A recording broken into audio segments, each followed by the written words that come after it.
Voilà, vous allez voir déjà que nous sommes à la morgue de Maman Olive. Nous sommes là pour la dernière obsèque de notre confrère que le frère Plamidi qui bâtit. Nous sommes avec la famille, l'église et les amis de connaissances.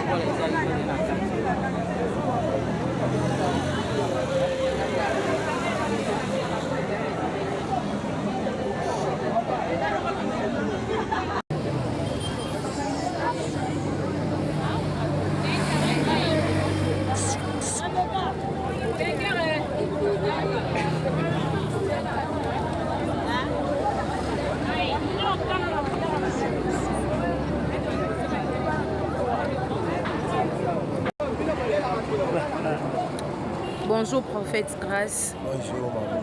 Tout le monde on a observé qu'il y a de Konabiso le frère, Dieu merci. Donc Luana est étiqueté Moutounion surtout Nino Koloba na bandeko batika. Vraiment tozotonda Nzambe na ngolo asali biso ba permettre que azwa mosali na ye. Ngi samaka mosali ya Nzambe akufa soki mission na ye et comme na suka. Je crois que l'Éternel Dieu a permettre qu'azwa ye. Pona bandeko batikali tozosenga tolanda modèle ya Nzambe mais ya Dieu merci. C'est un homme de Dieu azaki très sérieux, très humble, avec un bon caractère.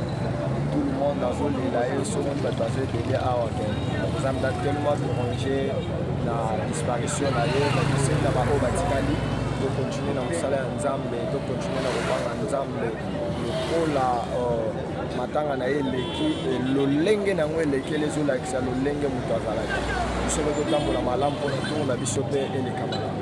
Merci beaucoup.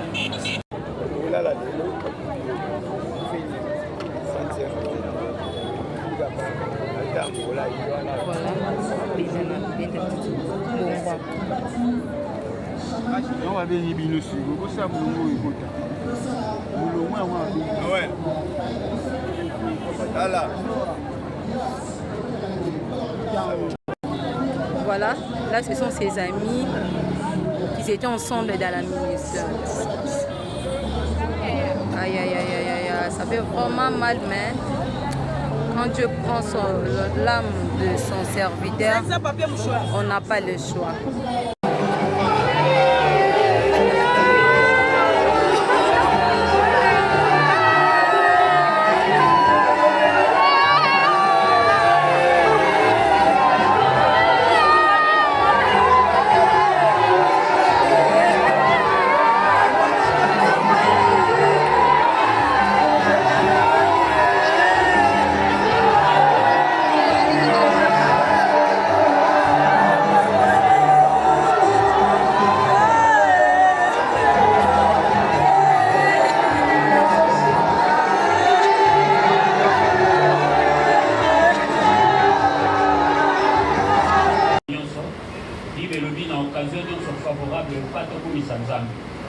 Alors Nzambe oyo abengaka Nzambe apesaka ye mpe moto azwaka tozaka na devoir moko ya kose soumettre na décision na yo avant nalika na quelques minutes ya exhortation nali tokumba motu na biso to remercier Nzambe to reconnaître souveraineté na ye par rapport à décision azwaki tokoyemba ke bango mibale baotoya ndako pharaon après quelques années ya mosala base retrouve sous bango mibale na kati ya prison. Moi, j'ai regardé dans la vie bateau, je sais que vie n'a pas voulu aller sur la caméra.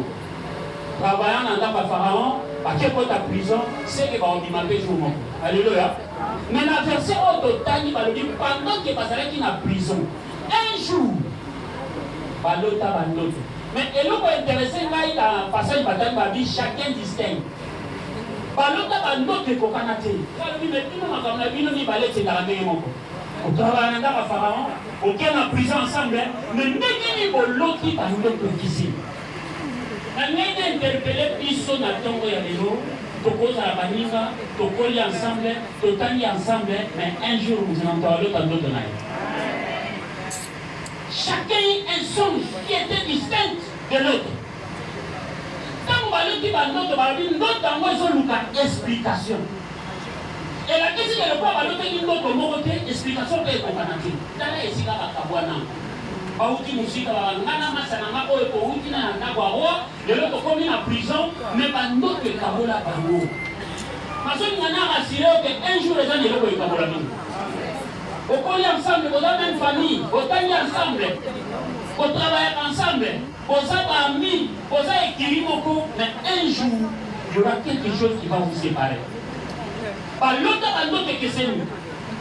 Alors, il y a une explication. Joseph n'a pas de malamuki à contrôler. Mais non, nous sommes dans le légat à épargner la baroya. Il a sa façon d'agir. Ézéchias a Béla. Nous avons dit que les prophètes dans le bio de Koufa. Ézéchias a Béla, nous avons beaucoup fait des canisa maïs. Priez, n'a eu un anza baïti prophète, qui est 15 ans. Quand il y a 15 ans, il y a vie. Il y a Ézéchias. C'est là où il a fauché, c'est là où Azab a Babylonien, comme ça, on a table et mandat.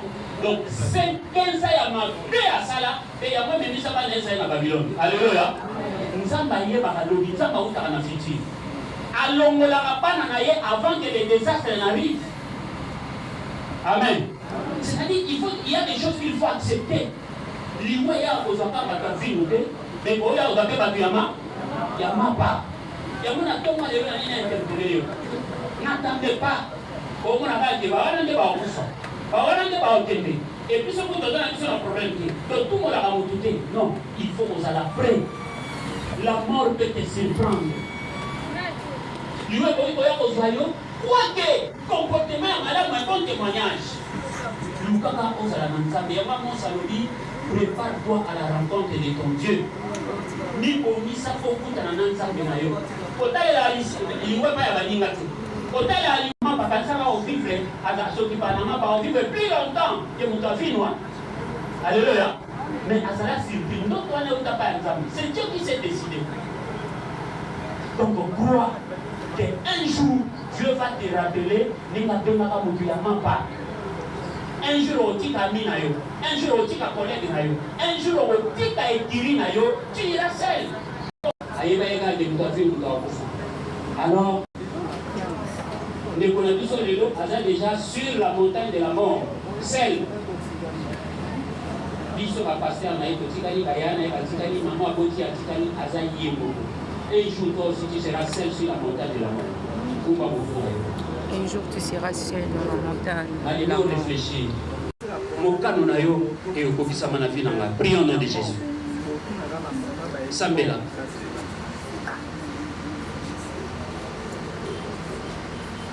Le Seigneur Nanzela liwa on a bandi qu'on s'est préparé. J'accepte que je dois te suivre. Le Nanzela ya liwa oyo. Je serai toujours prêt.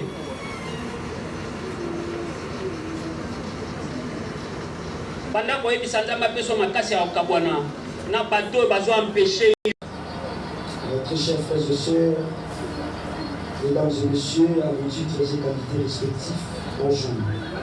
C'est avec une profonde tristesse, mais aussi reconnaissance envers Dieu pour une vie bien remplie que nous rendons hommage à Kibati Chaman Elio Nassi, né à Kinshasa, un certain 2 octobre 2001, et rappelé à Dieu le 12 avril 2026, après une longue maladie, entre guillemets 26 ans d'âge. Issu d'une union de papa Berlin Kibati, décédé, et de maman Chamane Adeline vivante. Dieu merci, a grandi dans une famille chrétienne où il a pris les principes de la vie, notamment le respect, le travail, la foi. Au cours de sa vie, il a poursuivi ses études avant de s'engager à l'entrepreneuriat et au service des ministères, où il s'est distingué par le sérieux et le dévouement, l'amour des prochains. Homme de foi, Dieu merci, a servi Dieu avec zèle. Mais notre profonde gratitude à tous ceux qui sont venus nous entourer, nous soutenir et partager notre douleur en ces moments difficiles. Votre présence, vos prières et vos paroles sont d'un grand réconfort pour nos cœurs brisés. c'est le cœur brisé et les larmes aux yeux que nous tenons aujourd'hui pour dire au revoir à notre bien-aimé Dieu merci qui bâtit un serviteur de Dieu rare, zélé, consumé par l'amour de l'être, toujours prêt à servir, à aimer, à rassembler. Sa vie était un témoignage vivant, un sacrifice silencieux pour le royaume.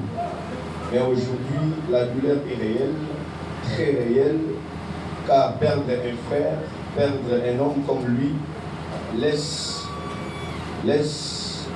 un vide que les mots ne peuvent combler. Une voix s'est tue, un cœur s'est arrêté, mais un souvenir ne s'effacera jamais. Après une longue maladie, il s'en est allé comme une flamme qui s'éteint doucement.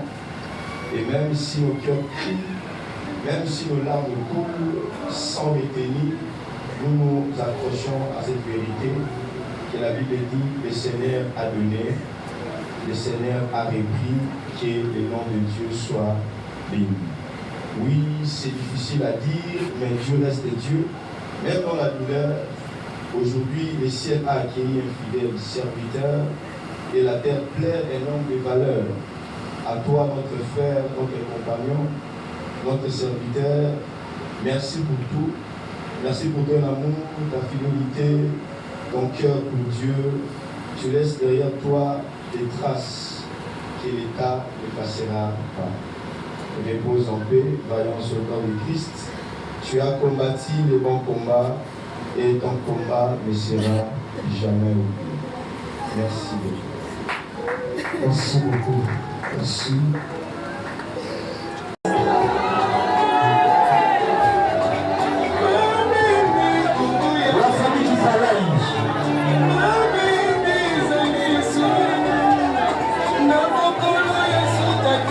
Voilà, c'est la famille qui travaille. La famille de Maman Chabani. Si tu n'as pas encore enregistré ton nom ici, lave-le le nom. Sinon, on redonne le coup.